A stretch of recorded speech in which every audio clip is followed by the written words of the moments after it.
আসসালামু আলাইকুম, good afternoon. Dhaka metropolitan police সম্মানিত নগরবাসীর জনশৃঙ্খলা ও নিরাপত্তা দিতে প্রতিশ্রুতিবদ্ধ। আমরা বিভিন্ন সে ধরনের কিছু তথ্য আপনাদের সাথে আমরা শেয়ার করে থাকি। আজকেও সেরকম একটি অত্যন্ত গুরুত্বপূর্ণ বিষয় আমরা মনে করি যে একটি অপরাধের যে কার্যক্রম অপরাধীর সেটি আমাদের কাছে স্পষ্ট হয়েছে। আপনাদেরকে সেই বিষয়ে আমরা অবগত করার চেষ্টা করব। মানবদেহ অত্যন্ত নয়, আমি বলবো সবচেয়ে গুরুত্বপূর্ণ জায়গা প্রতিটি মানুষেরই, যে আমরা বেঁচে থাকি এই মানবদেহ। 11ই মে একটি মামলা রুজু হয়েছে ধানমন্ডি থানাতে, মামলা নম্বর 8, তারিখ 11/5/2024, ধারা 326, 307, 420, 34 পেনাল কোড তৎসহ মানবদেহের অঙ্গ প্রত্যঙ্গ সংযোজন আইন 1999 ধারা 10-1 এবং 10-2, যে মামলাটির কমপ্লেইনেন্ট রবিন খান যে অভিযোগ করেছেন, সেই অভিযোগ এবং তথ্যের ভিত্তিতে গতকালই ইবনে সিনা হাসপাতালের সামনে থেকে অভিযোগের ভিত্তিতে দুজন আসামিকে গ্রেপ্তার করা হয়। এই যে মামলাটি রুজু করা হয়, মামলাটির আসামির সংখ্যা এফআইআর নামীয় আসামি 6 জন এবং সেই সাথে অজ্ঞাত 10-12 জন। তদন্ত করার পরে অত্যন্ত লোমহর্ষক এবং অমানবিক কিছু আচরণের কার্যক্রম এবং বহিঃপ্রকাশ ঘটেছে বলে আমাদের কাছে প্রাথমিকভাবে প্রতীয়মান হয়েছে, এবং যে সম্পর্কে আমাদের সকলকে সজাগ থাকা প্রয়োজন। বিধায় আপনাদেরকে বিষয়টি আমরা বিস্তারিত অবগত করার চেষ্টা করব। প্রথমত, এই রবিন সে অত্যন্ত নিম্ন আয়ের মানুষ, অথবা আর্থিকভাবে অত্যন্ত দুর্বল জায়গায় একজন মানুষ।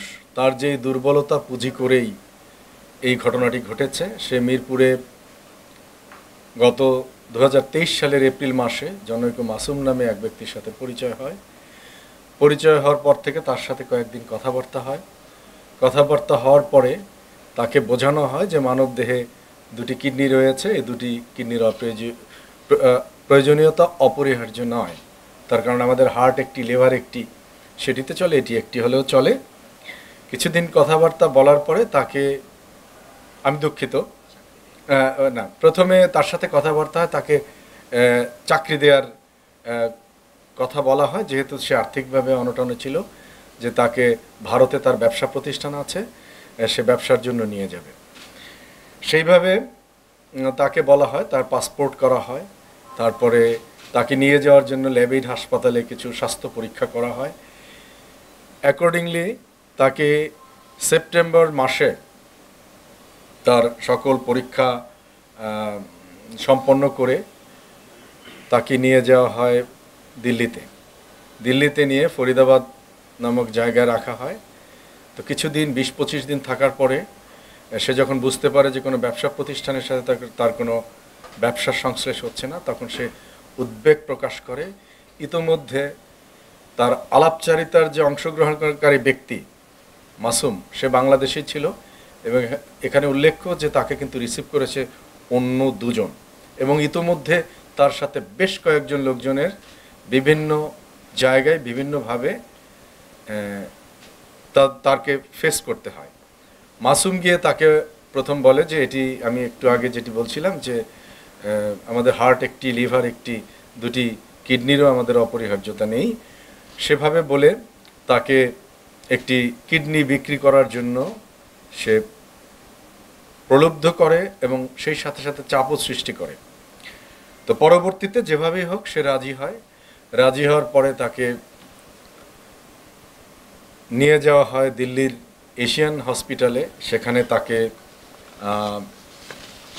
পরীক্ষা করা হয়। বিভিন্ন পরীক্ষা যখন করানো হয় হসপিটালে, সেটি যখন শেষ হয়, পরবর্তীতে তাকে গুজরাট কিডনি স্পেশালাইজড হসপিটালে নেওয়া হয় এবং সে ভারতে যায়। তার পরিচয় এপ্রিল মাসে, কিছু টেস্ট হয় সেপ্টেম্বর মাসে। সে ভারতে যায় 2023 সালের 22শে ডিসেম্বর।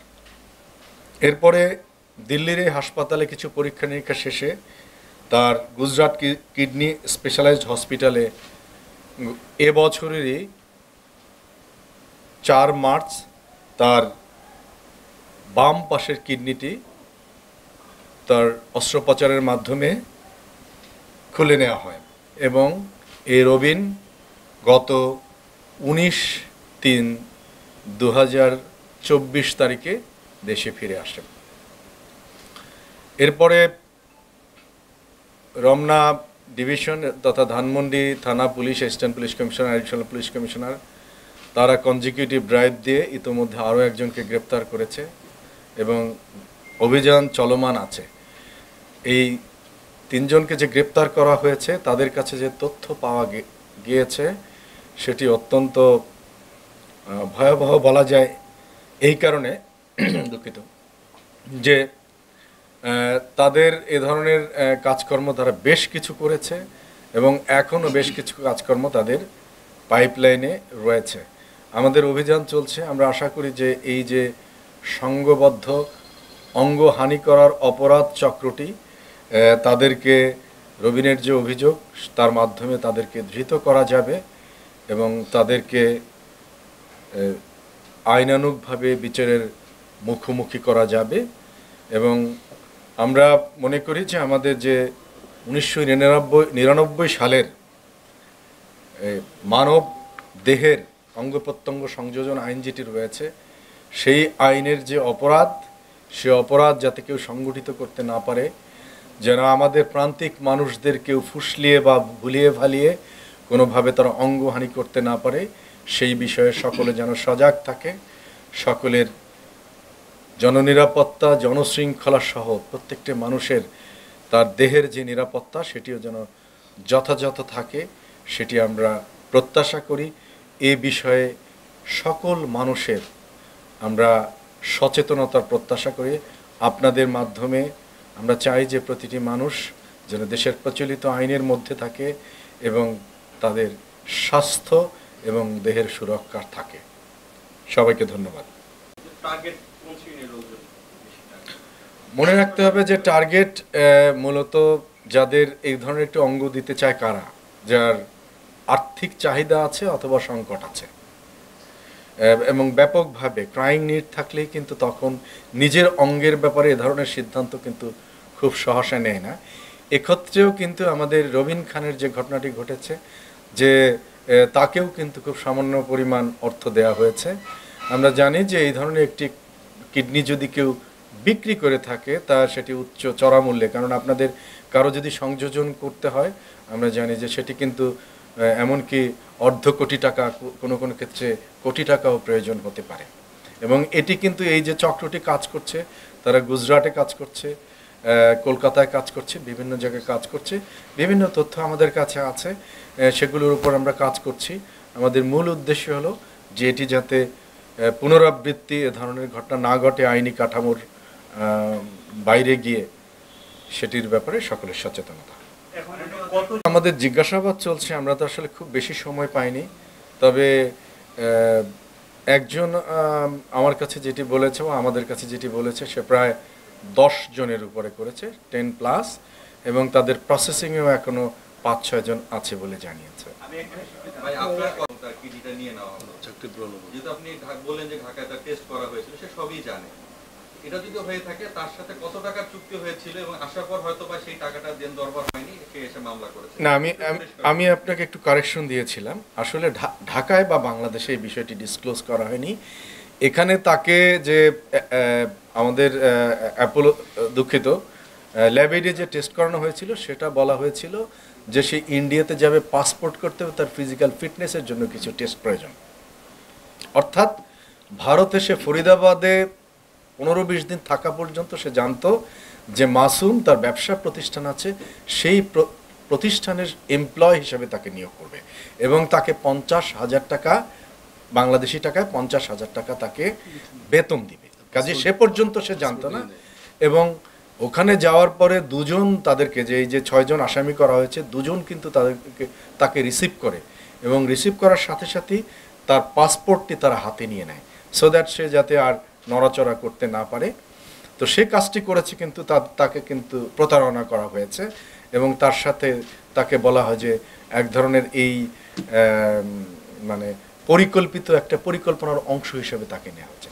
কিন্তু পরবর্তীকে তাকে মোটিভেট করা হয়েছে এভাবে যে তোমার ফিরে যাওয়ারও কোনো পথ নেই, তারপরে তুমি যদি যেতে চাও এই, আর তুমি আটকা পড়ে গেছো, এখন যদি তোমার একটা পথ আছে যে একটি হার্ট, একটি লিভার দিয়ে মানুষ চলে, একটি কিডনি দিয়েও মানুষ খুবই স্বাচ্ছন্দ্যে চলে, এবং তার মধ্যে তারা একজন কিডনি দেয়া লোক, ইয়াং ম্যান, তাদের টিমের মধ্যেও আছে, তাদের টিমের একজন এভাবে কিডনি দেয়া, তাকে দেখিয়েছে যে দেখো। সে তো পরবর্তীতে সে বাস্তবতার কারণে অথবা তার এই ধরনের কাউন্সিলিংয়ের কারণে কোনো একটা স্টেজে সে রাজি হয়। কারণ আসলে কিডনি যে নেওয়া হবে এটি পুরোটা বুঝতে কিন্তু তাকে, সে গুজরাটে গিয়েই সে বুঝতে পারছে, যখন তার আর কোনো ফেরার পথ ছিল না। এই গুজরাট কিংবা কলকাতাতে কিন্তু এই স্টকটা যাচ্ছে, ওরা কত টাকায় এই কিডনি বিক্রি করে এবং এই ফিক্সড প্রাইস নেই, এটি আলাদা। তার কারণ যেখানে নিবে, যে ক্লায়েন্ট যার প্রয়োজন, যাদের জন্য নিবে, তাদের আর্থিক অবস্থা বা তাদের এগারনেস, তারপর অনেক কন্ডিশনের উপরে এটির প্রাইসটা নির্ভর করে, এবং প্রাইস নির্ভর করে মূলত যার কিডনি নেওয়া হয় তাকেও সবাইকে সমানভাবে দেয় না। যাকে ভিক্টিমের ক্ষেত্রে না, সে তাকে, আমার কথা হলো যে যেটা বলেছে যে কোনো জায়গায় আমরা 25 লাখ পাই, কোনো জায়গায় 40 লক্ষ পাই, খুব স্ট্রেট কোনো জায়গা নেই। সবচেয়ে বড় ব্যাপার হচ্ছে ডোনার, তাকে খুব ঠকানো হয় এবং তার পরিমাণটা খুবই সামান্য। এই যে আমি বললাম এখানে 3 লক্ষ টাকা দেওয়া হয়েছিল, বোধহয় 6 লক্ষ টাকার কথা বলছিল দিবে, কিন্তু আলটিমেটলি তাকে দেওয়া হয়েছে সর্বসাকুল্য 4,30,000 টাকা। যাই হোক, ভেঙে ভেঙে দিয়েছে। সেই কারণে তাদের, আমি মনে করি যে পরবর্তীতে অনেকেই উপলব্ধি করে যে এটি তার ইচ্ছার বিরুদ্ধে সংগঠিত হয়েছে।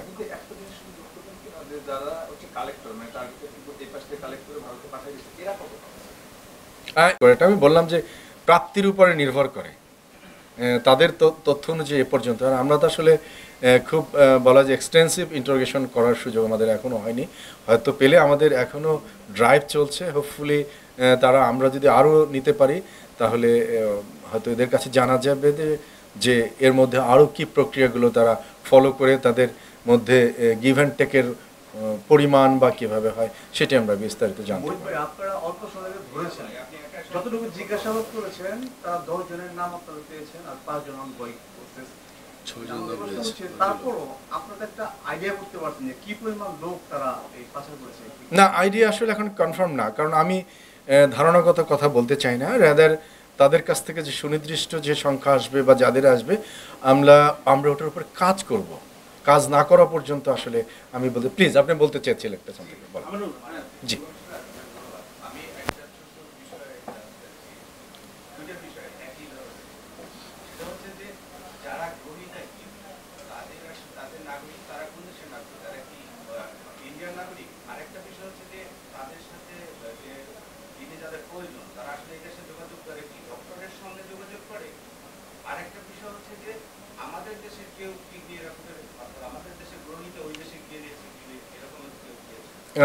প্রথম উত্তর হলো যে যারা গ্রহীতা তারা আমাদেরই দেশের, কারণ এটি একটি নিয়ম আছে বা ভারতেও নিয়ম আছে যে ওই দেশেও যদি কেউ কাউকে ডোনেট করতে চায় তাহলে তাদের হতে হবে। এটির মধ্যে যেটি হলো যে আইনের যে বাধ্যবাধকতাগুলো রয়েছে সেই জায়গাগুলো যথাযথ অনুসরণ করা হয় না, এটা আমার প্রাথমিকভাবে মনে হয়েছে। কিন্তু যারা ওখানকার অ্যাকসেপ্টার যারা, তারা আমাদের দেশেরই।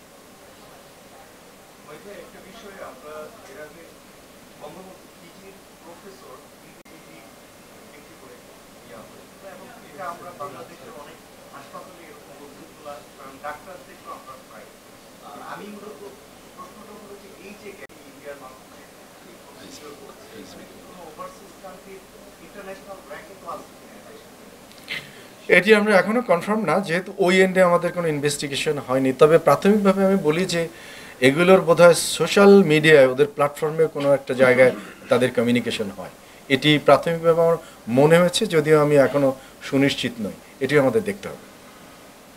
ঠিক আছে, থ্যাংক ইউ সো মাচ। আসামের ছবিগুলো পাঠায় আসামের ছবি